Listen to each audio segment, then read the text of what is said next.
So, good morning mga tropa. May tanggap na naman tayo ditong Aerox. So, dinala sa atin ng customer na maingay daw. So, ito, start natin. Kararating lang nito ngayon. At yan, ito nga. Ayan, pakinggan nyo mga tropa. At talagang sobrang ingay nga. Parang may ginigilit sa loob ng makina. So wala pa raw napapagawa si customer dito. Inaabot na to mga tropa ng 81,000 kilometer na wala pa siyang napapa-maintenance. So check muna natin yung langis. So yan mga tropa, binuksan ko na nga ang Aerox na dinala sa atin. So, chinek ko ang langis mga tropa, walang laman. So, igang-iga ang langis niya. So, yan, tignan niyo naman ang head cover. Tsaka yung cylinder head. Halos natutong na siya. Tignan natin yung mga cams niya, lahat, kung ano yung naging tama. So, talagang tuyo-tuyo yung langis nito. Kaya kita niyo naman ang itsura, oh. Talagang nasunog na. So buksan lang natin. At yan dito mga tropa ay inumpisahan ko na nga siyang buksan ang cylinder head.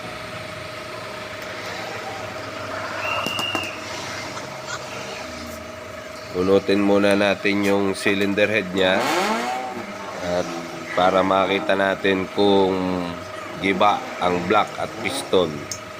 Pero to possible to mga tropa ay laglag ang block at piston nito. Kasi wala nang langis, maingay, yung ingay na yon, kumakalog na yung piston sa block. Sigurado to ang mga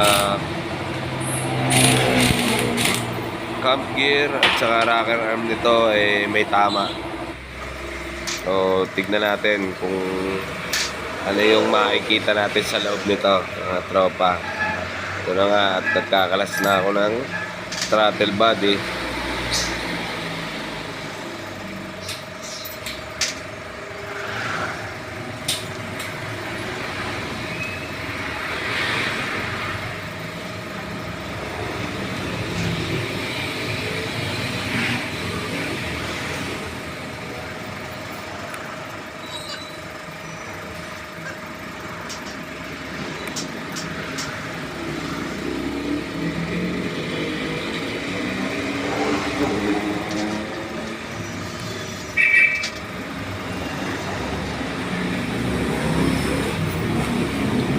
Ito mga tropa, ayan.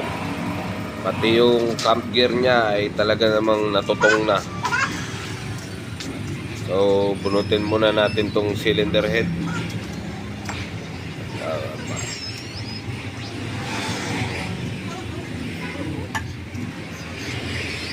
Yun naman talagang sunog, napakaitim. Yan, kakalasin din natin yung mga laman yan para malaman natin kung may tama yung mga roller. Dito na tayo sa cylinder block, bunutin natin. Ito nga mga tropa, medyo kapit na ang cylinder block.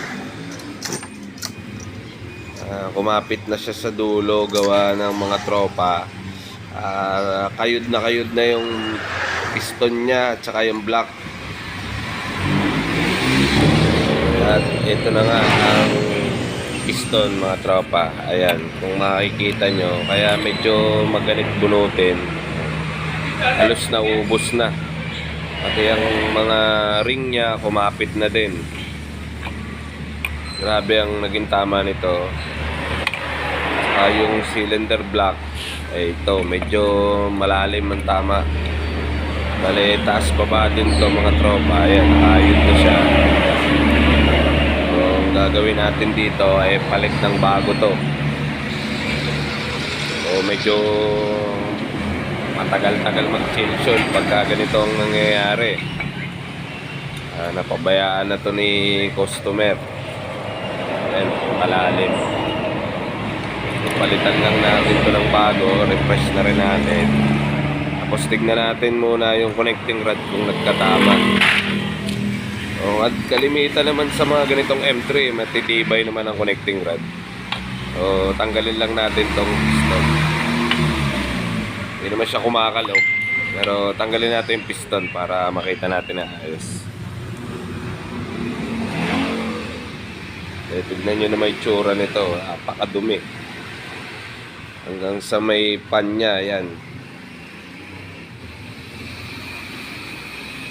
Napakaputik. So lilinisin natin yan mga tropa.